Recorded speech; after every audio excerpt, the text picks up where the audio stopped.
लीजिए दोस्तों, खसरा विवरण अप्रमाणित प्रति आपके सामने है। जैसा कि आपको इसके पहले मैनुअल फॉर्म लेकर के लेखपालों से रिक्वेस्ट करना पड़ता था कि मेरा खसरा बनाकर दे दीजिए, जिसके लिए लेखपाल लेट लतीफ़ करते थे और हमारा काम लेट से होता था। जैसा कि यहाँ पे देख लीजिए, पूरा विवरण आपको सामने होगा। खसरा जैसा कि वो बना के देते थे, क्षेत्रफल हेक्टेयर में, जैसा कि आपको पहले वो देते थे लिख के, वैसा आपको सामने दिखाई दे रहा होगा। खसरा गाटा संख्या, गाटे का यूनिक कोड और खतौनी खाता संख्या, ठीक है। ये सारा चीज़ आपको अब ऑनलाइन मिलेगा। खाते में जितने भी खाते धारक हैं, आपको उनका पूरा का पूरा जितने खाते धारक हैं उनका नाम यहाँ पर दिखाई देगा। जैसा कि आपको यहाँ पर दिखाई दे रहा है, वैसे आप अपने काम में इसको लगा सकते हैं। दोस्तों नमस्कार दोस्तों, मैं हूँ महेंद्र कुमार। डिजिटल महेंद्र चैनल में आपका हार्दिक स्वागत, अभिनंदन करते हैं। दोस्तों आज का टॉपिक है खसरा आप घर बैठे ऑनलाइन कैसे निकालेंगे बिना लेखपाल के सिफारिश के, रिक्वेस्ट के। तो दोस्तों कुछ इस तरह से मेरा चैनल है, आप इस चैनल को सब्सक्राइब कर लेना है और बेल आइकन का घंटी दबा देना है, ताकि इस चैनल पे जितने भी वीडियो पढ़ते हैं उसकी जानकारी आपको सबसे पहले मिल सके। तो दोस्तों आपको इस चैनल पर बहुत सी जानकारी आपको वीडियोस के माध्यम से दिया जाता है, आप इसको देख लीजिए, अपने दोस्तों में शेयर कर दीजिए। तो दोस्तों मैं देर न करते हुए आपको बताता हूं कि स्टेप बाय स्टेप कैसे आप खसरा घर बैठे निकाल पाएंगे। तो चलिए दोस्तों, मैं आपको लेकर चलता हूं ब्राउज़र पे, ताकि आप का समय बर्बाद ना हो और आप अपना खसरा निकाल सके। तो दोस्तों यहाँ पर मैं आ चुका हूँ ekhasra.up.gov.in, ये आपका URL होगा। आप जैसे ekhasra.up भी सर्च कर लेंगे तो आपको सबसे ऊपर ही देखिए, जैसा यहाँ आप देख रहे हैं UP.gov करके है और ekhasra.up.gov.in करके है साइट। URL नंबर इसका है, URL है, आपको क्लिक कर लेना है और आपका जैसा स्पीड होगा वैसे रिजल्ट आपके सामने होगा, ठीक है। तो मैं क्लिक कर दिया हूँ दोस्तों, थोड़ा सा आपको इंतजार करना है, सर्चिंग ले रहा है। जैसे यहाँ देख लीजिए, मुख्यतः 4 मेनू बनाए गए हैं और कुछ इस तरह से वेबसाइट का इंटरफेस है। खसरा है और संपर्क करें, खसरा लॉगिन है, खसरा तुलनात्मक रिपोर्ट है और खसरा रिपोर्ट है। सबसे पहले मैं संपर्क करें दिखा देता हूँ। हेल्पलाइन नंबर दिया गया सबसे ऊपर, ये केवल सरकारी प्रयोग हेतु है, ये हमारे आपके लिए नहीं है, तो इतना ध्यान दीजिए। अब दूसरा है खसरा लॉगिन, खसरा 1431 लॉगिन, ठीक है। तो मैं पहला आपको मैं बता दूं कैसा इंटरफेस है और क्या है यहाँ पर, आप देख लीजिए, ठीक है। देख लीजिए सबसे ऊपर में नोट में दिया हुआ है येलो कलर में, खसरा प्रविष्टि से पहले यूजर मैनुअल अवश्य पढ़े और प्रविष्टि ध्यानपूर्वक पढ़े। मैं बता दूं दोस्तों, ये हमारे आपके लिए नहीं है, केवल गवर्नमेंट के जो एम्प्लॉई हैं उनके लिए है, ठीक है। तो यहाँ पे देख लीजिए दोस्तों, बोर्ड है, board of revenue report login. दूसरा है डिस्ट्रिक्ट रिपोर्ट लॉगिन। तीसरा है तहसील रिपोर्ट लॉगिन। चौथा है तहसील रेवेन्यू इंस्पेक्टर लॉगिन और तहसील लेखपाल हल्का लॉगिन। ये दोस्तों हमारे आपके काम का बिल्कुल नहीं है, तो मैं होम पे क्लिक कर लेता हूँ, ठीक है दोस्तों। तो आपको फिर से आप वहीं वेब पेज पे आ जाएंगे और दूसरे में दिया हुआ है खसरा लॉगिन 1431, ठीक है। मैं यहाँ पे भी क्लिक कर देता हूँ कि कैसा इंटरफेस आपके सामने होगा। मैं स्टेप बाय स्टेप सिखाया हूँ दोस्तों, बताया हूँ आपको, प्लीज़ वीडियो में बने रहिएगा। तो दोस्तों देख लीजिए, फिर से कुछ आपको उसी तरह से जैसा कि आप पहले में दिखाया गया था, ठीक उसी तरह से फिर दिखाया गया है। तो ये मैं दोस्तों बता दूं, ये हमारे आपके काम का नहीं है, जो सरकारी एम्प्लॉय हैं उनके लिए है। तो मैं फिर से आपका समय न बर्बाद करते हुए मैं फिर से होम पे क्लिक कर देता हूं और फिर आपके जस्ट बगल में है खसरा तुलनात्मक रिपोर्ट। जी हाँ दोस्तों, खसरा तुलनात्मक रिपोर्ट है। जैसा कि यहाँ देख लीजिए स्टेट दिया हुआ है, जैसे कि मैं उत्तर प्रदेश से हूँ, उसी के जस्ट बगल में डिस्ट्रिक्ट है। डिस्ट्रिक्ट जैसे मैं मिर्ज़ापुर से हूँ, मैं मिर्ज़ापुर सेलेक्ट कर लेता हूँ, ठीक है दोस्तों। तो यहाँ पे मिर्ज़ापुर सेलेक्ट कर लिया। थोड़ा सा आप इंतजार करेंगे, कभी लेट लतीफ़ हो जाता है। जैसे कि यहाँ पे देखिए तहसील है, तहसील जैसे कि मैं चुनार से बिलोंग करता हूँ तो मैं चुनार सेलेक्ट कर लेता हूँ। जैसा कि दोस्तों चुनार में जितने भी गांव हैं आपको यहाँ पर दिखाई देगा। मैं एक गांव चुन लेता हूँ। देखिए यहाँ पीछे टोटल विलेज लिखा हुआ है, तो एक गांव में चुना हो तो एक ही गांव दिखाएगा। अब टोटल प्लाट काउंट है, तो टोटल प्लाट काउंट इतना है उस गाँव में। फिर उसके जस्ट बगल में है टोटल प्लाट एरिया, जो कि हेक्टेयर में है। देख लीजिए दोस्तों, सारी जानकारी आपके गांव से रिलेटिव यहाँ पर दिया गया है। जैसा कि दोस्तों मैं चुनार से बात कर रहा था, तो चुनार में बहुत से ऐसे एरिया हैं जो कि आपके घूमने लायक भी, अगर आप आए तो घूम सकते हैं। जैसे कि यहाँ पर सोनवा मंडप और राजा भरथरी का किला भी है। तो दोस्तों यहाँ पर देख लीजिए मैच गाटा एरिया रिकॉर्ड, मतलब सारा रिकॉर्ड आपको आपके गांव से रिलेटिव यहाँ पर दिया गया है। ठीक है दोस्तों, तो मैं यहाँ पर होम पे फिर से क्लिक कर ले रहा हूँ क्योंकि ये हमारे काम का नहीं है। अब आपको दोस्तों जिसका इंतजार है बेसब्री से, मैं उसके बारे में बताता हूँ आपको। खसरा रिपोर्ट देखे पे क्लिक कर लीजिए दोस्तों।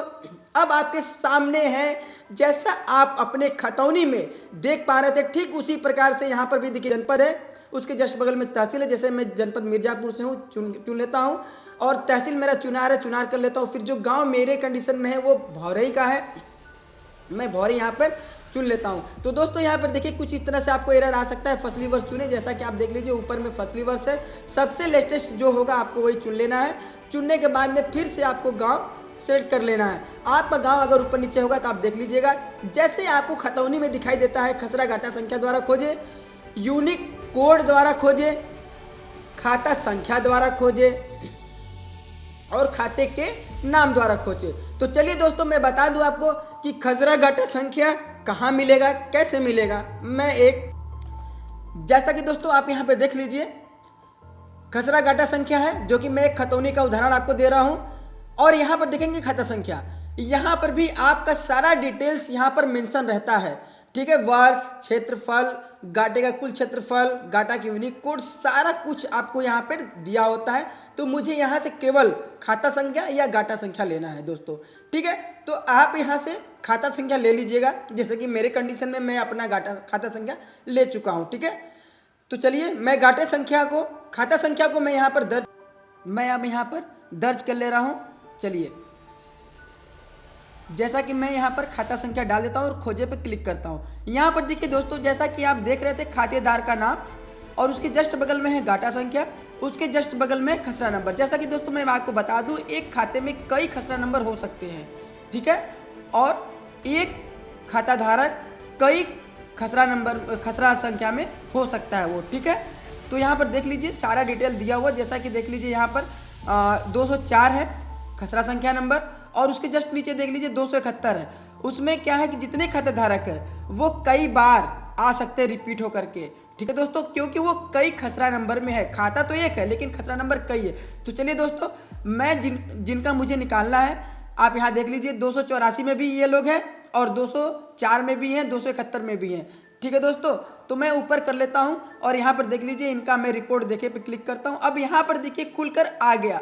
यहाँ पर दोस्तों देख लीजिए आपको सबसे ऊपर देखिए फसली वर्ष है, फिर आपका जिला होगा, तहसील होगा और ग्राम होगा। ठीक है दोस्तों, तो भाग 1, भाग 2, भाग 3, 4 करके ऐसा दिखाया गया है। तो यहाँ पर देख लीजिए खसरा घाटा संख्या और क्षेत्रफल हेक्टेयर में दिया हुआ है, गाटे का यूनिक कोड, खतौनी खाता संख्या। ठीक है दोस्तों, यहाँ पर पूरा का पूरा आपको मेंशन किया हुआ है। जैसा कि आप यहाँ देख लीजिए खाते से जितने भी खाते धारक हैं, आपका खातेदारों का यहाँ पर नाम दिया हुआ है। ठीक है दोस्तों, और यहाँ पर देख लीजिए भाग 2 में आपके जो भी फसल होते हैं, जैसे खरीफ, रबी और जायद होते हैं, सारे का यहाँ पर डिटेल दिया हुआ है। जैसे खरीफ फसल है, यहाँ पर रिक्त छोड़ा गया है। तो दोस्तों मेरा लेखपाल से बात हुआ था, अगर आपका कोई रिक्त है तो जून जुलाई में ऑटोमेटिक अपडेट हो जाएगा, नहीं तो आप अपने लेखपाल से मिल करके इसको सुधरवा सकते हैं। ठीक है, जैसे देखिए यहाँ रबी की फसल, जैसे अभी गेहूँ बोया गया था, अभी कट रहा है, तो रबी का फसल यहाँ पर मेंशन किया गया है। गेहूँ अधिक उपज वाला है और इनका सिंचाई का साधन है बोरिंग, जो निजी साधन होता है। बाकी सारे के सारे डिटेल यहाँ पर देख लीजिए, रिक्त छोड़ा गया है और यह जून जुलाई में अपडेट हो जाएगा। नहीं होता है दोस्तों तो आप इसको अपने लेखपाल से मिलकर के अपडेट करवा लेना है। यहाँ देखिए भाग 8 तक दिया हुआ है, जैसा कि आप मैनुअल फॉर्म में देखे होंगे। ठीक है, खसरा विवरण अप्रमाणित प्रति है दोस्तों, ये आप देख लीजिए। अब इसको आप अपने काम में लगा सकते हैं, चाहे जहाँ आपको यूज हो वहाँ पे आप लगा सकते हैं, बिना लेखपाल के सिफारिश के, बिना लेखपाल से परेशान हुए। अब जैसे आप इसको प्रिंट आउट करके दे देंगे। ठीक है, तो मेरे कंडीशन में प्रिंट आउट करके नहीं देना है, मैं आपको दिखा दूं।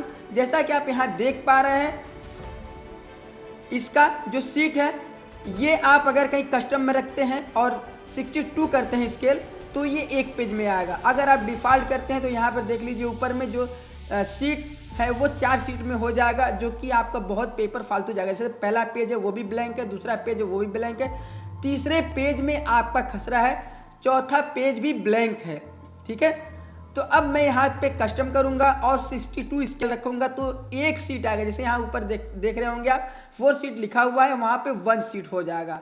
ठीक है, तो थोड़ा सा इंतजार करना है, कभी कभी स्लो होने की वजह से आपको लेट लतीफ़ भी हो सकता है। जैसे कि यहाँ पे देख लीजिए एक पेज है, आप इसको बड़े आसानी से प्रिंट आउट करके दे सकती हैं। तो चलिए मैं आपको आगे बताता हूँ। जैसे कि यहाँ देख लीजिए विशेष पड़ताल देखे पे क्लिक करेंगे तो इसके और भी आपको डिटेल्स मिलेंगे। जैसा कि मैनुअल फॉर्म में बहुत से डिटेल होते हैं और लेखपाल लोग भर के देते हैं, आपको पूरा स्टेप बाय स्टेप वो करके देते हैं, तो ठीक उसी प्रकार से इसको भी देंगे वो। लेकिन अभी ये पूरा का पूरा मतलब खाली रिक्त छोड़ा गया है, अभी अपडेट चल रहा है क्योंकि ये नया है, पोर्टल नया है, अभी इस पर काम चल रहा है, पूर्ण रूप से काम नहीं हुआ है दोस्तों। तो ये बहुत ही खुशखबरी की बात है उन किसान भाइयों के लिए जिनको ज़रूरत होती है कि मुझे खसरा चाहिए।